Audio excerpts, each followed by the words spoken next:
The ordinance goes into effect, it went into effect last night. We will have a informational email available. It's already online, and we have most frequently asked questions. Most of the questions you all began to ask are included in there. The email is, JB, do you have it? Mandatory.mask. Mandatory.mask. Here it is. The email is mandatory.mask@sarasotafl.gov. And once somebody links into there, the ordinance is available. The ordinance is available, and I will send it to your organizations as soon as we're done here. I had hoped to do it earlier, but we just got it. And we will also take comments on that line. The issue of, well, first let's go through what the ordinance actually says quickly. Basically, masks are mandatory here in the city, indoors and outdoors, with a number of exceptions. The main exception being if you can properly social distance. So that's the main exception. That will be tricky, of course, to interpret. The city commission may tweak this on Monday. And the social distancing is actually now physical distancing to just help bring some clarity to it. The other major exemptions are for a health reason. If someone says they have a health reason, we're not going to interrogate them. We're not going to require documentation. We're just going to accept them at their word.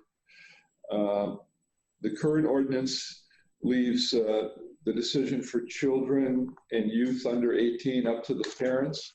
That may be tweaked on Monday. Any other major exceptions to the ordinance? Did you mention the 2-year-olds? Well, 18-year-olds, two-year-olds. 2-year-olds are not required to wear masks. Right. Well, anyone under 18 has the discretion of at the parents, but 2-year-olds are not required. As well as people with who need lip reading, need to see people's lips. I guess they don't have to wear them, and the people that they're interfacing with can take them off. The biggest question, of course, is enforcement. And I can assure you we're not going to have the mask Nazis out. In fact, I think we're considering amending our most frequently asked questions to ask people not to call 911. We're going to be taking the complaints through the email and see if we can establish patterns. And then we're really going to emphasize through our code enforcement division and perhaps a handful of others in educational and information strategy. Just touring around town this morning, I've already seen a dramatic, I think I'm perceiving a dramatic improvement in the wearing of masks. I've talked to some of our biggest businesses that interact with the most number of people, including Publix and Trader Joe's, and they're all on board. Our next priority is going to be trying to get some signs out, maybe emailing out to organizations, maybe some sample signs if they want to print them. And we're looking into having our own Sarasota sign printed that people can put on their storefronts. A little bit of pushback yesterday, but not really too bad. Just some kind of ugly messaging by this kind of that group that does that kind of thing.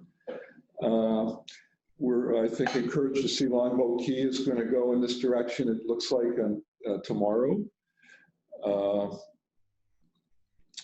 And the really interesting thing, Virginia, and I'm sure everybody on the call knows this, it's phenomenal that people do not know where they live. And this ordinance really, as of now, just applies to the city of Sarasota. But I swear, half the people in Sarasota County think they live in the city. So we've done a de facto coup. We're helping everyone along by messaging. And but we're getting calls from people as far south as Sarasota Square Mall and Clark Road, wondering, and inquiring as to whether this applies to them. And we're just simply referring them to the county. So I'm sure I missed a bunch of stuff. Let's talk. And I think Joe Maladnik should be on. Joe Maladnik is our assistant city attorney. He should be on. So any questions from a legal perspective, he should be able to answer those as well, Virginia. Okay, well, why don't we, and we should unmute Heather too. We have a couple questions that came in, so why don't we pose them? One of the first ones were from folks who have offices like law offices downtown. So the law office is technically open to the public, but does that mean everyone, you know, they may not have a lot of public walking in, but do they need to wear the mask at all times in the office, even if they're more than 6 feet apart? I think as long as they're 6 feet apart, they're okay. It's kind of like the scenario you're seeing right here, right now in this room. Jason and Marlon and almost every employee in our organization is wearing masks. Because I'm talking and drinking a coffee, and I believe I'm 6 feet away from Marlon. I'm not wearing. Are we 6 feet? Two arms in. Yeah. So we're 6 feet. So that's. But we're getting a lot of questions from condominium owners and saying, does this apply to our condo unit? And our city attorney opined late yesterday afternoon that he believes it applies to the common areas. So that is a big, big question. You'll probably get it. Some of you may live in condos. I know, Aaron, I think maybe you did or do. And Michael, I saw Michael on the phone.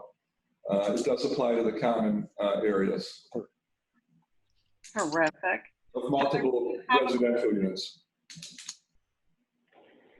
What about, you know, we get a lot of questions from business owners about a recommended process that a business owner should, you know, how they should go about when a guest refuses to put a mask on when entering their business. As you know, some, you know, it could get confrontational. Do you have some suggestions for our business owners? Well, the biggest suggestion, Heather, that we've heard came from businesses who had that very scenario, and their request to us was, please pass the ordinance, because I can just say, hey, I can't serve you, you don't have a mask, it's illegal, it's against the code, you know, and if they have masks, here's a mask if you'd like one. We've given out 5,000, 6,000 businesses to, you know, many of our Main Street merchants, 7,000. So we provided them all with boxes who were interested of 50 surgical masks, and we'll replenish those if they need them. So, you know, it's just use us as the foil. Otherwise, you know, do the business or just ask them to please leave. Yeah. So again, Heather, I mean, it's their business. And so again, they can refuse entry to anyone who's coming into their business. I mean, it's really up to them to help police the situation. So. Well, thank you. And everyone, I was remiss in not introducing Marlon Brown, who has joined the Zoom. There was also a question about restaurants, both indoor and outdoor. So if a restaurant has the full 6 feet between the seating areas, do their guests need to wear the mask when they're not eating, if they are able to maintain the distance? The way you put that question, as long as they're 6 feet between each other, who's eating, okay, it's not the tables, it's between each other, then they won't have to mask up. Otherwise, they're supposed to, technically, according to this ordinance. Now, there is, I don't know if we got it in the actual ordinance, but there is an exemption, or kind of a practical exemption. If the people are living with are in a pod or a dinner table, then they're all exempted. Yeah. Virginia, again, we have Joe Maladnik, who is the assistant city attorney, on the line. If he can be unmuted, he can help with the conversation. Oh, good. Chantel, can you see him? He can also unmute himself.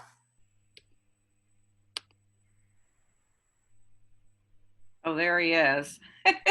He's holding his name up to the screen. Okay. Do you see him? Joe, go ahead if you heard the question. Okay, Heather. Yeah. Yeah, we'll go ahead. So Okay, I was muted. Sorry. So I was holding up a sign saying I'm unable to unmute. So That worked very well. Heather, go so ahead. I'm here to answer any questions or so. great. So Tom, you did answer this a little bit, but so the city will be distributing signs that alert people, informing them of these new public rules. You're going to have it on the website. Is there any other distribution method for, business owners? Maybe you could, if Virginia and myself here at the chamber could get a PDF of that, we could also help disseminate that. You want to hold that up to the screen? And as a side note, the chamber, we also received 5,000 washable masks yesterday. So we also have masks available for businesses, and they're cloth and they're washable. So what's nice about that is you are able to reuse them. Great, great. Yeah, we'll get this out to you all. Yeah, And then minutes. we're looking today at if we're going to produce a sign and kind of get a bunch of them printed for distribution. I don't know how quickly we can do that. We weren't absolutely sure the commission was going to go in this direction on Monday, so we're playing catch up a little bit. Another question we had was whether this applies to either county or federal facilities within city boundaries.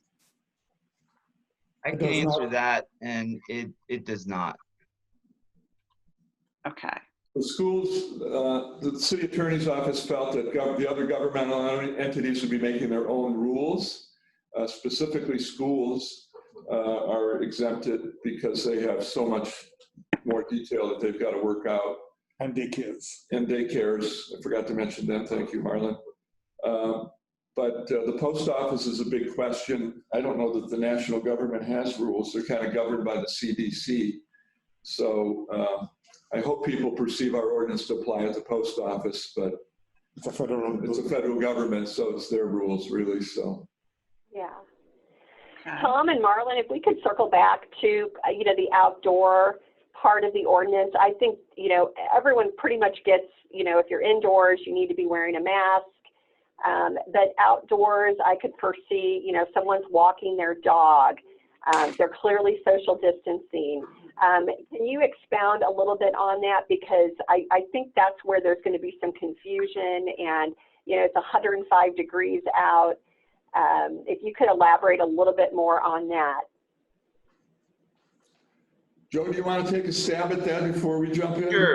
Sure. As long as a person is social distancing or physical distancing from other people, they do not have to wear a mask. So if an individual's walking their dog, as long as they stay 6 feet away from others, they can do so without a mask. And isn't exercising in general exempted? And exercising in general is exempted if you're intensively walking, fast, running, jogging. Well, that's good because there was a question in the chat on that. And then there was the question about active construction sites. Is there any discussion occurring at this time about the safety measures, beyond face masks, but how does that work on the construction sites? Thought we had some language in the ordinance, Joe, that applied to something like that. Well, we don't have anything specifically on construction sites. There is something about persons working in a business where the use of a face covering would prevent them from performing the duties of the job, essentially. But I think there's not really something specifically for construction workers at this time. FPL wrote us, Ray Dowling wrote us and asked to be exempted. but when she heard what the other exemptions were, she felt they were fine. And I hope that's the case in most construction sites. I've toured a lot of them. I used to work a little bit of construction. Most construction workers are generally farther than 6 feet apart. So, again, we hope the companies will wisely manage their workforces so they can keep them working. Yeah. And usually, on construction sites, there's a lot of dust and particles, and most of them, when I visit them, they're wearing masks anyway. So again, to Tom and Joe's point, it's really up to the business in terms of, the ability to do their jobs. Now, here's a question. Interesting. Chantel did not pose it, but it's about performers in bands. Do they need to wear masks for live performances?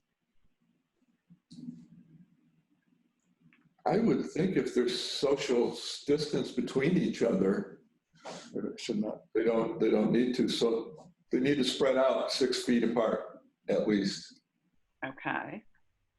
And in terms of the singing, and we would anticipate that those singers who perform would spray out a little more than 6 feet. So they probably should be out in front of the band, and hopefully the audience is a good distance away. So does that speak for indoors and outdoors? I would think so, yeah. I think there's questions in the chat as well about exercising. So, so just to recap the outdoor part, if you're outside for any reason, as long as you're social distancing, you do not need to have a mask on. Right, and of course, private property is also exempted. So if you're having a barbecue on your deck or your backyard, it's your rules. Okay, and what about if you're indoors exercising at a gym or at a workout facility? I think the same thing applies. Right, Joe, 6 feet? Yep, 6 feet. One of the interesting questions we got yesterday was shields, face shields. This may be particular of interest to restaurants and cooks and waiters, because we have seen a number of face shields. And after reviewing the CDC codes, I think yesterday, didn't the legal department? Yeah, Joe, waiting on that. Joe, where'd you guys end up on face shields? That's not the equivalent? No, it's not the equivalent. The CDC guidelines state that face shields are not interchangeable for masks, primarily because masks or face coverings prevent the spread of respiratory droplets, where the face shield does not do the same.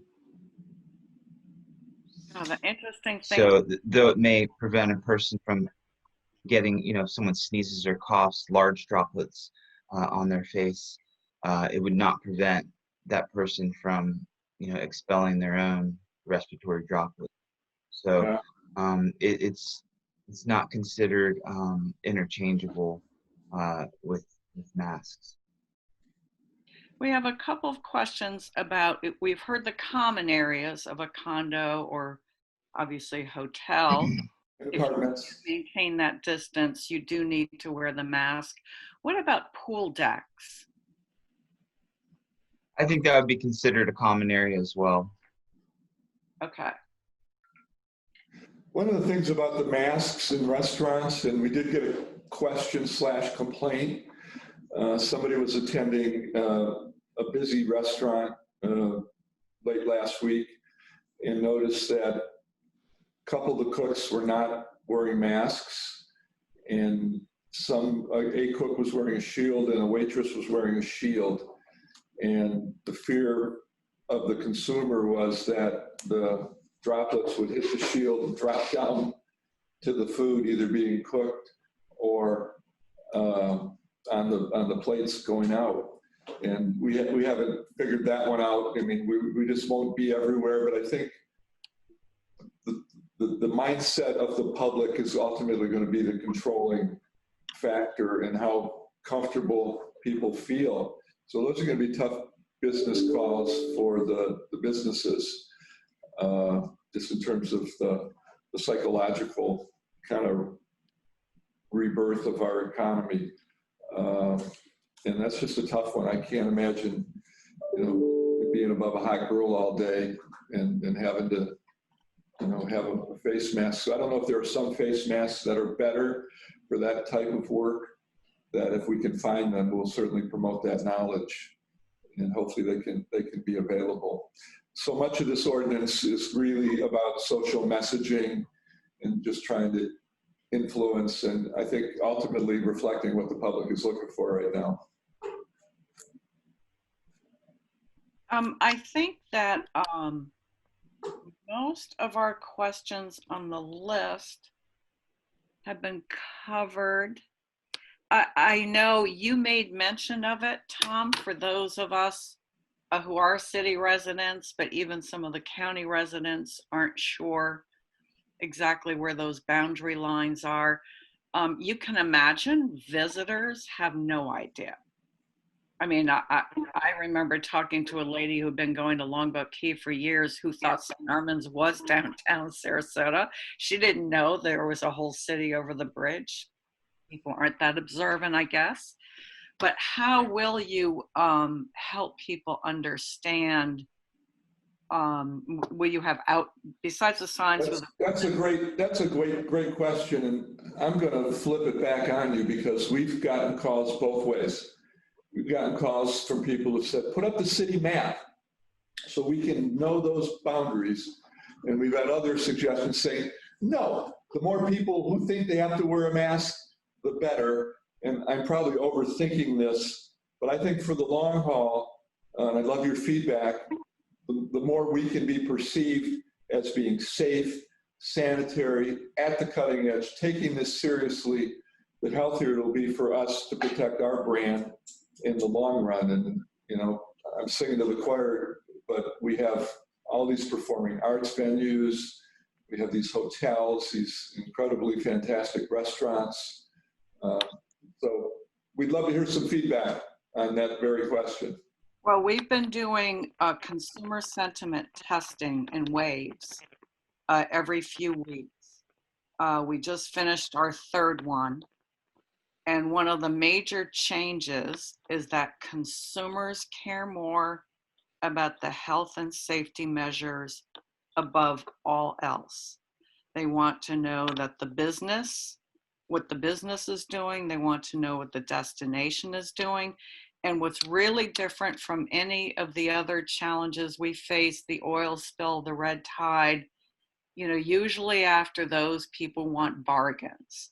That's what's going to motivate them to travel. They want to see a great discounted rate at a hotel. And that's the farthest thing from their minds. Oh. They are not looking for a discount. In fact, our hotels, although the occupancy is way down, they've been able to hold their rates pretty well. Mm-hmm. But what the visitors want is to make sure people are using health and safety procedures to protect them. And they also want to see that the employees are protected is very important. And I know this gets political, but that, the facts are the facts. That's what our customers, our visitors are telling us. Appreciate that. What you're hearing from the chamber side? Yeah, I'm hearing both sides. Yesterday we fielded 30 plus emails and calls. The sentiment is, it goes both sides. It's people who are very concerned. I had several calls from Siesta Key residents who were concerned because other beaches are closed, that Siesta Key could get inundated. And then I've got business owners who are like, gosh, nothing like putting up the sign closed for business. So it really is it's split down the middle in terms of sentiment about the message that it's sending. I do think the national media is playing a big part in, we were getting calls from people like, oh, I've heard everything shut down in Florida again. And I'm like, that is absolutely not the case. We are putting safety measures in place so that everyone can still come and enjoy Florida and enjoy Sarasota with some, precautionary measures to keep everyone safe and well. So there is a ton of confusion out there. I literally, over 10 calls yesterday of people thinking that things were shutting down. And that unfortunately is, that's hurting our business community. So I think, like you said, Virginia, keeping the message that, we're doing things to keep people safe, but that we are still very much open for business. Yeah, and those are exactly the calls we're getting. Our poor even though the visitor centers aren't open, our visitor services people are just inundated with calls with questions about that. So I think this will be very helpful. And if you don't mind, we have a couple of other questions in the chat. One with a restaurant, what your recommendation is. So the seating 6 feet apart. But what about when guests get up to go use the restroom facilities? Would you suggest they wear the mask as a precaution, or how? I would suggest that. I think it keeps the people safe. In fact, there's been a suggestion that our ordinance be tweaked. I don't know if we'll go there, but that somebody wants to put in, a lawyer in the community wants to put in a phrase that, you have to be social distanced or guaranteed that your movements will be social distance. So when you go into the restroom, you're going to obviously pass other pods of people, waiters, waitresses, somebody else going to the restroom, somebody in the restroom. I don't know if we'll ever get that kind of compliance, but some people will. I think if we did a literal interpretation of the ordinance, that would probably be where we'd come down. So Heather, did you see this question from Crystal? Can you see the chats? Let me see. She says, I have a ridiculous question, and that's not true. There are no, we're all working our way through this. I understand no one should call the police for mask violations. We don't want people calling 911. But is it appropriate to call a witness an irate person intentionally spitting or coughing on a person? Well, that's a different case. Yeah. That's kind of an assault. Yes. So that would be a. And that does speak to, who really is enforcing this. So we know, as a business owner, if someone walks into my business, it has taken the onerous off me as the business owner to say, look, this is the mandatory, this is not my rule that I put in place, but to keep everyone safe, we need to ask you to do that. But I think, what concerns me probably the most is just people walking around outside and, all the headlines say mandatory mask wearing. So I think there's going to be confusion when somebody is jogging or walking down Main Street on their way to lunch. But it speaks to Crystal's question in the chat, who is really enforcing this, and, what do you do if, Well, we're gonna evolve over the next couple of weeks as we monitor the health data and compliance and whatever the circumstances are. But this is not an arrestable offense, number one.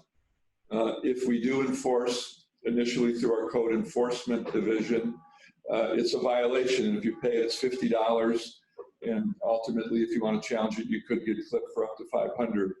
Tampa hasn't written one ordinance violation yet in their week of having this in play. So I think it'll play out. Really, the enforcement is going to be just each other helping each other. But I have an idea along the lines of what Heather was asking about. We had people literally, honestly, call in yesterday volunteering to be the first arrested or the first one to get a ticket. So, I mean, maybe we should auction off that right and set it up, stage it, write a volunteer a ticket, and then we'll put the money into buying more masks. What do you think? If I could add something to what the city manager said, a business owner can, has control over who comes into their business, and they can refuse service or ask a person to leave on their own policy.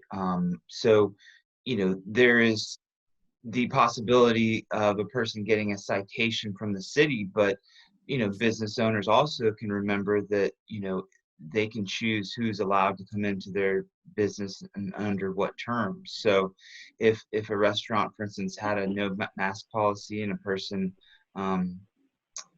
refused to wear a mask, they could ask the person to leave on their own. Right. And I would add too, as a customer, it doesn't have to merely be the city.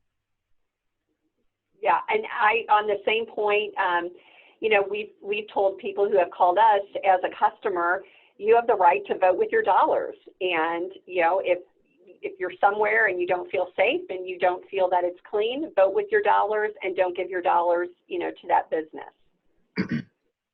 I was talking to Vern Buchanan yesterday, who, to my delight and surprise, because this is all being played out against a national backdrop, he expressed that he felt it was a responsible thing to do. He didn't disagree with what we were doing.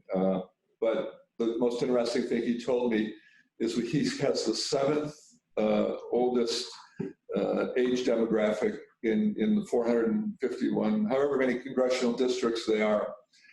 And that may reflect really what we're hearing from the public. The vast majority of people really, enjoy life, and they enjoy life here, and they'd love to extend it and not take unnecessary risks. That is the big message.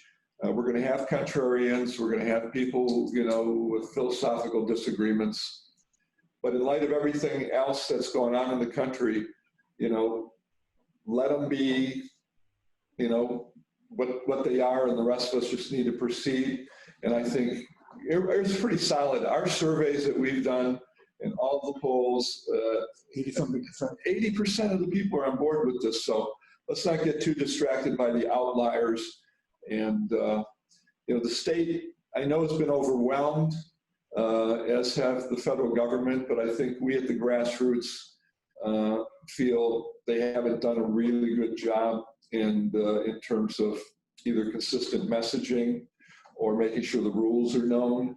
So by default, I think we have to start stepping it up locally. So we're looking at all the ways we can do that without getting into fisticuffs or wrestling matches in confrontation. So let's just keep pounding, on voluntary compliance, and we'll move into different phases of enforcement when we see what really happens. But as of the moment, I'm really optimistic that we're going to see a lot of voluntary compliance. Pass that along to the other elected officials who you may come across if they're beginning to think about this. I know Venice is thinking about it. Manatee had a shot, but they sort of backed down. But the more we can act like this regionally, the better results we're going to get, because, Virginia, 3 out of the 4 people that visit our county come into the city. So we need everybody to get on board. Yeah. Good. I think the one thing we didn't cover, and Heather, you mentioned you have some masks at the chamber. If it would be helpful for a business to have a supply of masks, where should they go for that? Heather, can they come to the chamber to get them? We would probably prefer that you email us, because we are not open to the public right now. But if you email, my email is hkasten, Kasten, at sarasotachamber.com. We did just receive a shipment of 5,000 cloth masks. I know that Tom mentioned that the city has them as well. And, we're working to get them distributed.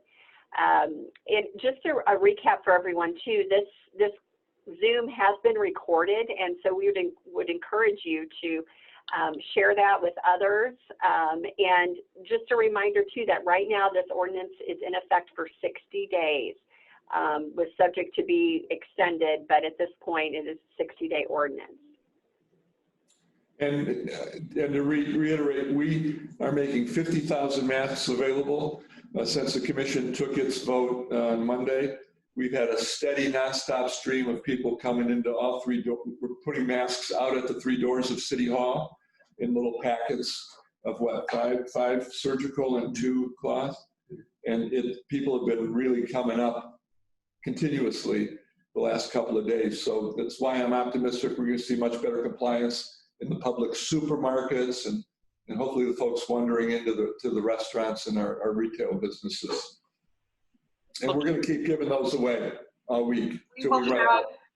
We'll have this recording later today, both on the Visit Sarasota website. Heather will have it on the Chamber website. We'll be following up with everyone. The city's going to send us PDFs of those posters. So you can have them there at your businesses. We'll get those out to you. And the other thing you can do is you can support local audiences and our local artists. This is one of the masks from our fabric artists of Sarasota Manatee, available at the Art Supply by Sarasota High School. So you either go with the free mask or we can support our local artists and get them here locally. Yeah, I know that the Bazaar at Apricot Lane also has a great selection of beautifully made and beautiful fabric masks as well. Yeah. They're now fashion accessories, right, Heather? Right. Well, listen, we really appreciate your facilitating this conversation and helping with the communication. Let's keep the lines of communication open. If you see or hear of anything you think we should be, helping with, or things we can do better, let us know. But if we put a full court press, to use a sports analogy on this, and keep this virus, off the court, we're all going to be better off sooner for both public health and especially economic reasons. So thank you so much. Virginia, I know Virginia's got an update she wants to share about something exciting Visit Sarasota is doing.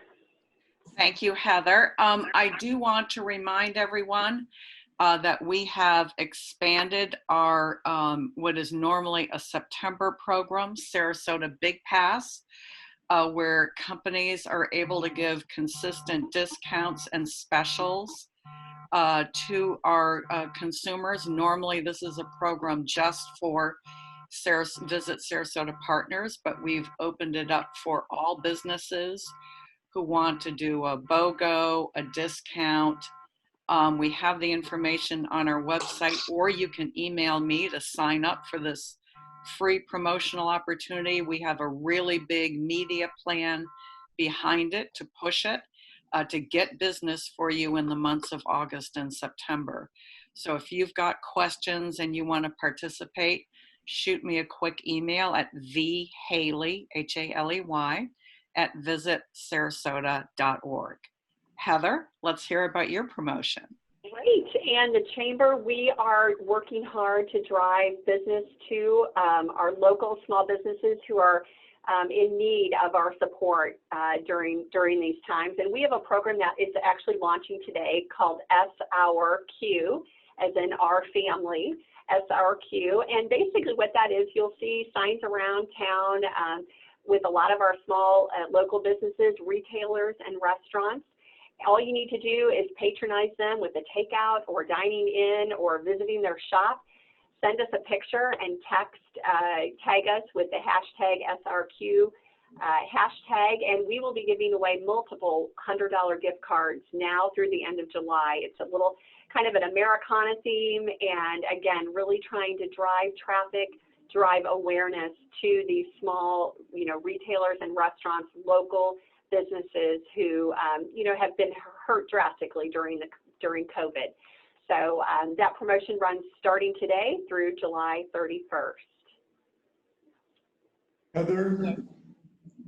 So again, thank you, everyone. Heather, thank you so much for helping to host this. Marlon, Tom, thank you very much. Joseph from the city. And we'll be following up with everyone. Last words, Heather? Just, I hope everyone can take a deep breath and really enjoy the 4th of July weekend, with your family. Stay safe. We're so grateful for all of you being with us today. Virginia and I are both here for you, for the businesses as you navigate this, and keeping both your employees and your customers safe. That's what today was all about, was a discussion about how we can all do that and still keep our economy moving forward. Thanks, everyone. Happy 4th of July. Thank you. Take care. See you Bye. around.